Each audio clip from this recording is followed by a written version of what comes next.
All right, let's dive in. We're going back to 1980, back to Camp Crystal Lake, back to where it all began. Oh, yeah, Friday the 13th. Gotta love it. A classic for a reason. And you guys picked this one for our deep dive. Really takes you back, doesn't it? I mean, Yeah, even with that low budget, they managed to scare the heck out of everyone. absolutely. It just grabs you from the start. That prologue, man. Hmm? 1958, two counselors, bam. Barry and Claudette, poor kids. Brutal way to kick things off, but it definitely sets the tone. No kidding. Like, boom. This is not your happy-go-lucky summer camp. Smart move, though, starting in the past like that. Mhm. Immediately you know something's not right with this place. Camp Crystal Lake has some baggage. And the name itself, Friday the 13th, it's like they're just asking for trouble. Total bad luck vibes from the get-go. It's like those horror tropes, Black cats, broken mirrors, Friday the 13th. They just work. Speaking of tropes, we've got Annie heading to the camp, all bright-eyed and ready to go. And clueless about what's waiting for her, right? Oh, yeah. But she does get those warnings, remember? Old man Ralph talking about the camp being cursed. Oh, he's the best. That classic don't go in there character, The Cassandra warning everyone, but no one listens. Classic. Yeah, poor Ralph. No. Totally dismissed. And then Annie runs into that truck driver, Enos, gets that creepy story about the drowned boy. Foreshadowing much. And of course, then she hitches a ride. Never a good idea in a horror movie. With a stranger, no less. We never even see the driver. And that whole sequence, so much tension, just building and building. It's what you don't see that gets you. Your imagination just fills in the blanks. Brilliantly done. And then, well, let's just say Annie's trip doesn't end well. Brutal. It's like, bam. The filmmakers aren't messing around. Sets the stage for what's to come, right? And then we meet the rest of the counselors, finally getting to Camp Crystal Lake. A little fun in the sun before the storm, It's like a breather, almost. They're fixing stuff, joking around, totally oblivious, gives you that false sense of security before everything goes sideways. But there are little hints, little things that just feel off, even during those lighter moments. Remember the prank drowning. And that weird visit from the cop, plus that creepy snake slithering around in the cabin. Okay, speaking of the snake, it's not just there for random chills, is it? I mean, snakes, there's a lot of symbolism there, right? Oh, yeah, tons. I mean, think about it. Temptation, danger, even evil. The Garden of Eden, all that stuff. They're not just putting a snake in there for no reason. It's like a little foreshadowing, reminding you that something bad is lurking. Very fair. And then things start happening. One by one, counselors start disappearing. Ned, Jack. Jack's death. That's a classic. An arrow through the bed. I mean, who saw that coming? Talk about a shocker. Such a visual, so unexpected. Yeah. And poor Brenda, lured out by a kid's voice. So creepy, so effective. The isolation, they're trapped, no way to call for help, nowhere to run, just picked off one by one. It's the classic slasher formula. Totally. And then Steve, his body turns up, and it starts to become clear that this isn't random.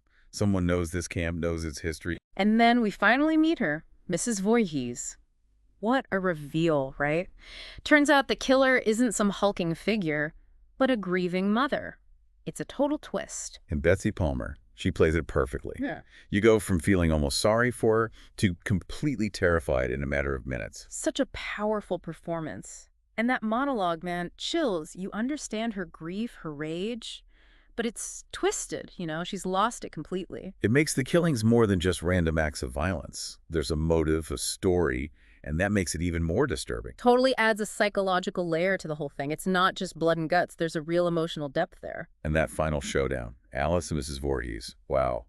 Talk about a fight for survival. Alice, our final girl, she really goes through it. You're rooting for her every step of the way. And that moment when she gets the upper hand, well, it's like this release, this triumph over evil. Symbolic, right? Like severing the past, cutting off the evil that's been haunting Camp Crystal Lake. But then that ending, that twist. Yeah. Just when you think it's over. Jason, coming out of the lake, like a ghost, like a nightmare. Chilling, just chilling. You're left with this feeling of, what just happened? It's brilliant, Opens the door for so many possibilities. And it sets the stage for everything that comes next. The sequels, The Legend of Jason Voorhees. It all started right there. Wow. Friday the 13th, it's more than just a slasher flick. It's a phenomenon. It's an icon. And we've got a lot more to unpack, so don't go anywhere. We'll be right back. That image, Jason, coming out of the water, it's just seared into your brain, you know? It's no wonder this movie spawned a whole franchise. Seriously. I mean, think about it. Sequels, remakes, the whole 9 yards. Huh. Jason is like the king of the slashers. It's wild, though, right? The original Friday the 13th, it wasn't even supposed to be a franchise starter. It was just a standalone horror film. A low-budget one at that. Yeah. So what do you think it is? What makes Friday the 13th so special? Why has it stuck around for so long? Timing, maybe? It came out in 1980, right? The world was kind of a crazy place back then. Lots of change, lots of uncertainty. Yeah, you had the Cold War, economic troubles. Maybe people were just ready for a good scare. I think it tapped into those primal fears, you know? Those feelings of vulnerability.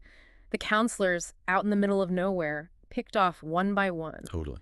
You're watching it and you're like, that could be me, isolated, no way to call for help. It's a nightmare. And the way the film looks, the way it's shot, it's not fancy, but it's effective. Yeah, that grainy film, those dark woods, it feels real, almost like a documentary. Makes it even scarier, right? Like you're right there with them. And let's not forget the slasher genre itself. It was blowing up in the late 70s, early 80s. Halloween, Texas Chainsaw Massacre. People couldn't get enough of it. And Friday the 13th, it just nailed the formula. You've got your group of young people, the isolated location, the masked killer. And of course, Jason. Even though he's not really the killer in this one. That final shot, though, he's the one we remember. He's the one who became the icon. The hockey mask, the machete. Instant horror legend. But you know what? Friday the 13th has more to it than just jump scares and blood. Oh, yeah. Tell me more. There's some depth there, some social commentary, maybe even a little bit of philosophy. Okay, now I'm intrigued. Lay it on me. Well, think about Mrs. Voorhees. She's not just some random psycho. She's a grieving mother, driven to madness by the death of her son. It's tragic, right? You can almost sympathize with her. Almost. And it makes you think about the cycle of violence, how pain and trauma can lead to more pain and trauma. Deep stuff for a slasher film. But it works. And then there's the whole question of morality. I mean, the counselors, they're not exactly saints. Okay, yeah, they're partying, they're hooking up. Maybe they're not as innocent as they seem. It makes you wonder, are they partly responsible for what happens to them?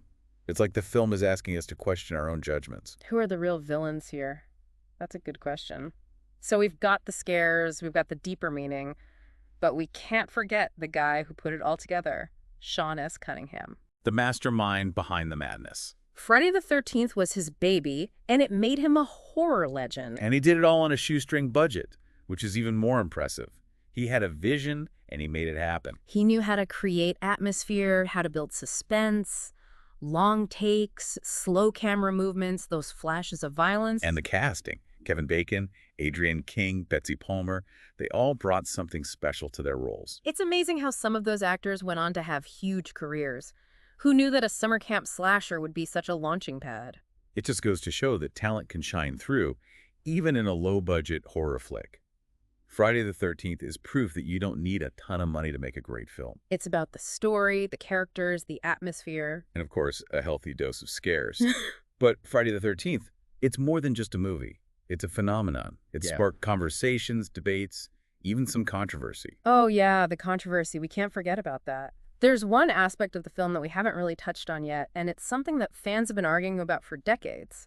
You mean the ending. We talked about Jason popping out of the lake, but there's more to it than that, isn't there? Let's just say that the ending of Friday the 13th raises some questions. Questions about reality, about dreams, about whether Alice truly escaped the nightmare. Oh, I see where you're going with this. And you know what? I think we need to dedicate a whole segment to unraveling that mind-bending ending. That ending, though, seriously, what was that all about? It's like the filmmakers threw a curveball right at the end just to mess with us. We left off with Jason leaping out of the water, attacking Alice. Pure nightmare fuel. And then she wakes up in a hospital bed, safe and sound, doctors telling her it was all a dream. But was it? That's the thing. They never really tell us for sure. It's brilliantly ambiguous. Did she actually escape, or is the nightmare still going on in her head? We're left to wonder. And that's what makes it so effective. It's like the horror lingers, even after the credits roll. You're questioning everything you just saw. Was any of it real? It's like the movie saying, hey, just because you survived doesn't mean it's truly over. And that's what makes it so creepy. But you know, some people aren't too crazy about that ending. They think it's a bit of a cop-out. Really? Why is that? Well, they feel like it's cheating, you know? You spend the whole movie building up this suspense, and then it's all just a dream. Yeah, I can see that. It can feel a little anticlimactic, like all that tension just fizzles out. But I think it adds to the psychological aspect of the film. It's like Alice is so traumatized she can't even process what happened. Makes sense. It's like the trauma is so deep, it's manifesting in her dreams. The nightmare continues even when she's safe. Right. And let's be honest, it opens the door for sequels. I mean, if Yeah. it was all a dream, then Jason could still be out there somewhere. Which, of course, he is. The ending might be controversial, but it definitely sets the stage for the whole franchise. That's like a launch pad, you know? It leaves you with questions, with possibilities, and that's part of what makes Friday the 13th so iconic. It's not just a slasher film, it's a conversation starter. It's a movie that sticks with you, makes you think. And isn't that what great horror is all about? Absolutely. So there you have it, folks. Friday the 13th, 1980, a classic that launched 1,000 nightmares. It's raw, it's brutal, it's thought-provoking, and it's still scaring the heck out of people today. What more could you ask for? We hope you enjoyed this deep dive into Friday the 13th. And if you did, be sure to like, comment, and subscribe for more deep dives into all your favorite movies. We'll see you next time.